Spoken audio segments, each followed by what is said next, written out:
Well, hello and welcome to all of our viewers here today. I'm Fiona Langsharp, IBCLC Director of Communications and MC here at Gold Learning. Well, today we're talking about our upcoming ethics package, which is brand new for 2021. And we have one of our special guests here today, Kathy Venter. Welcome, Kathy. It's great to have you here today. Hi. Hi. We're going to be talking to Kathy in just a moment here and finding out all about the topic.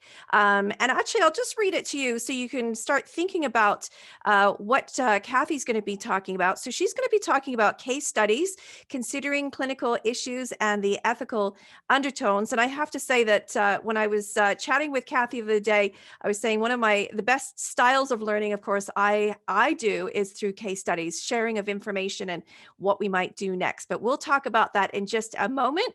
But for now, I would love it, Kathy, if you would introduce yourself to everyone listening in and tell us where you are in the world and what you do.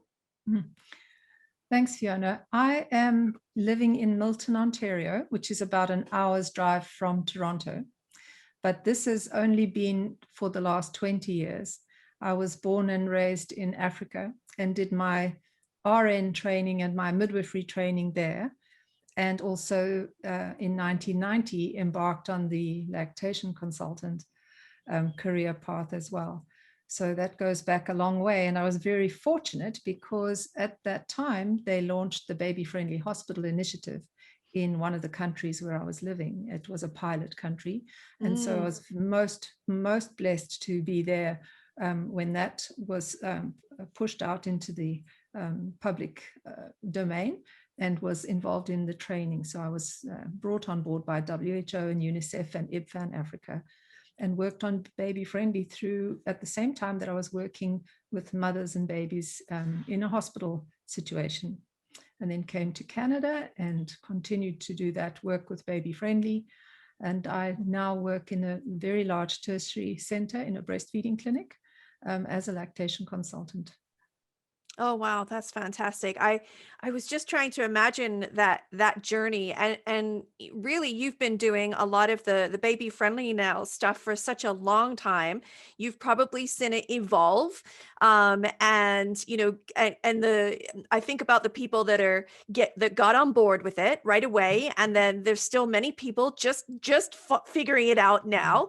And some of the changes that have happened. So, which have been positive. And sometimes there's been a lull in, sort of with the reception behind Baby Friendly.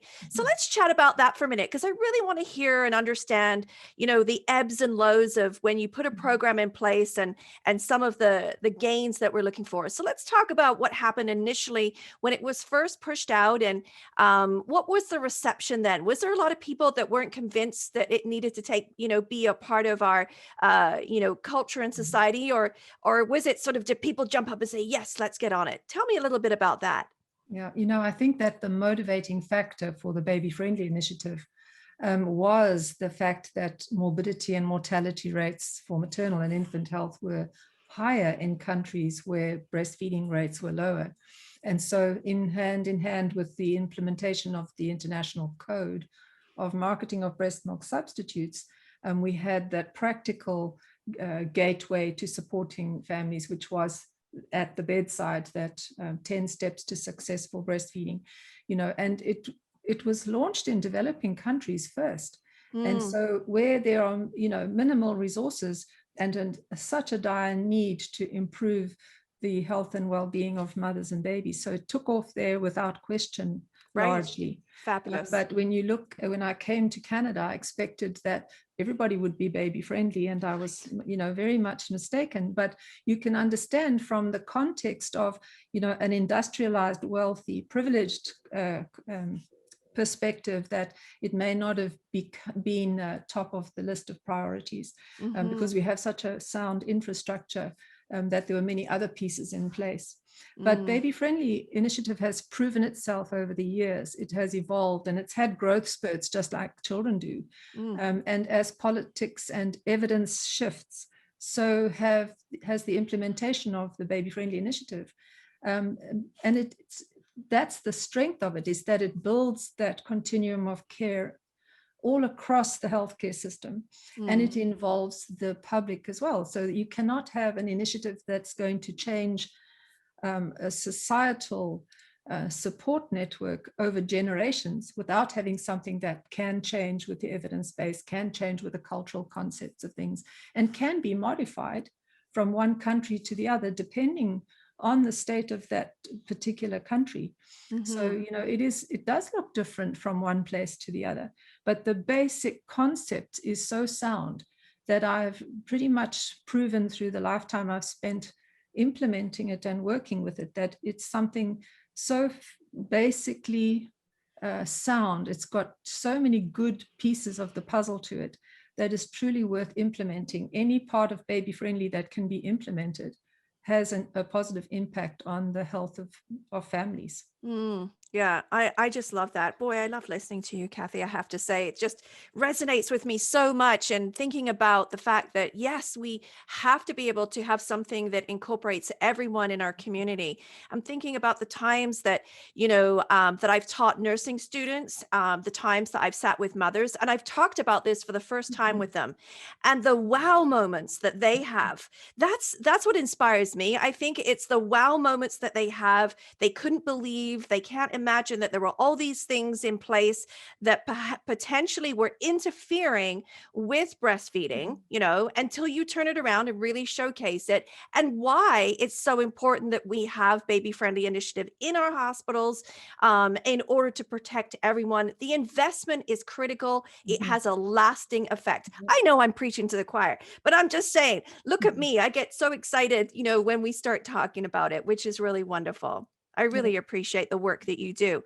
Can you tell me, Kathy, um, where are we at today? Tell me what's happening with the Baby Friendly Initiative, first maybe in Canada, and then what is happening internationally. Well, I think that in Canada we see, as you mentioned earlier, we see ebbs and valleys in terms of the commitment to BFI. But Hmm. Baby Friendly Initiative and breastfeeding itself is really embedded in all our major policy guidelines. So, you look at all of our professional bodies and they all have a statement about supporting and protecting breastfeeding. We know from the evidence perspective that this is the way that human children should be fed. And Sure. at the same time, we have competing priorities. So baby friendly initiative is sort of always on the back burner. Mm. You will find that some provinces and territories have more political support to move it forward. But basically, the strength of baby friendly is in that it exists outside the total implementation by government. It's about people who try to do the right thing and they work at a grassroots level and they strive to reach up into the echelons of policy and Hmm. practice and accountability. They Right. work up. But we're starting to see WHO, who in 2017 released a revision of Baby Friendly Hospital Initiative, that the impetus is to push the responsibility for implementing this initiative, which is really a basic level, a basic minimum requirement of care, Hmm. into the hands of governments, because they should be responsible for it. Mm. And when you look at implementation of baby friendly, you pretty much are addressing all of the millennial goals at the same time.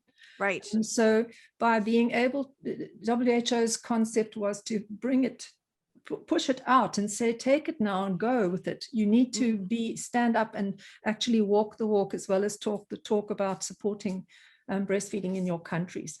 So that shift has sort of been growing over the years. Right. And more clearly now with the last iteration of the Baby Friendly Initiative.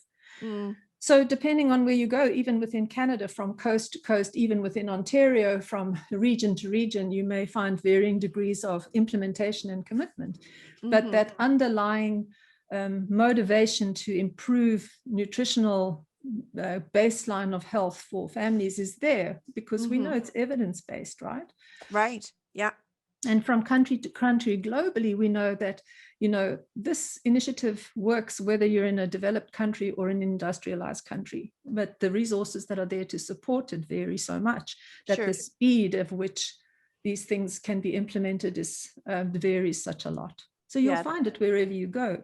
We just wish that the total percentage of hospitals globally would increase dramatically. Right. Yeah. So there's essentially there's work to be done, and we should have hope in the process that this has worked well for some time. It's an evolving, Mhm. it has evolving characteristics, which is very important, as you mentioned, based on societal factors, but also based on evidence, Mhm. in healthcare. And so, keep the eyes on the prize, so to speak. Keep the eyes on, Mm. the focus of where we need to be in order to continue to protect healthcare as a whole. So Yes. that's going to be really important. Oh, goodness, we could definitely talk longer about this for sure. And I know that hopefully we'll have some time in the future. But let's jump into the topic at hand. I know that I wanted to talk a little bit about, ethics today, and how sometimes as practitioners, lactation consultants, we seem to have ethics on the back burner, or maybe as a separate entity. And we're always thinking of ways of how we can move it forward. So it just becomes an equal part of our practice. Mhm. So that being said, I thought this was really great because you're going to be talking about, clinical considerations here. So case studies, considering clinical issues and ethical undertones. Kathy, can you give me just a couple of snippets of what we should anticipate in listening to your presentation, please? So, the thing is that ethical questions arise for us every day at every level, whether that's personal or professional or political in terms of our national understanding of things. Hmm. And there's so many layers, and it becomes more and more complex the more years you spend immersed in it. The more you know, the more complex questions are to answer because there's so many layers to it. And in the field of infant and child health, we have an added responsibility in that we are advocating best outcomes for the most vulnerable and babies who don't have a voice of their own. So it's all about supporting informed decision making. And we're looking not only at individual decision making, but also looking at population health level decision making. So many Mm, variables. And in the face of all of that complexity, we are dealing with big issues, social issues, commercial and political pressures, societal biases and pressures, and all of those things meet us on a practical level at every step of the way. So how, as professional people, do we look at dealing with those things that meet us head on? And you can look at the simplest of situations and it becomes quite a minefield. mm, So through this presentation, I wanted to look at what our resources are as lactation consultants particularly, and then how can we perhaps think about making it practical, making that translation of knowledge mm. directly to a useful format. So by looking at a few little practical scenarios, we can perhaps have some introspection. We can ask ourselves, how would I deal with this in reality?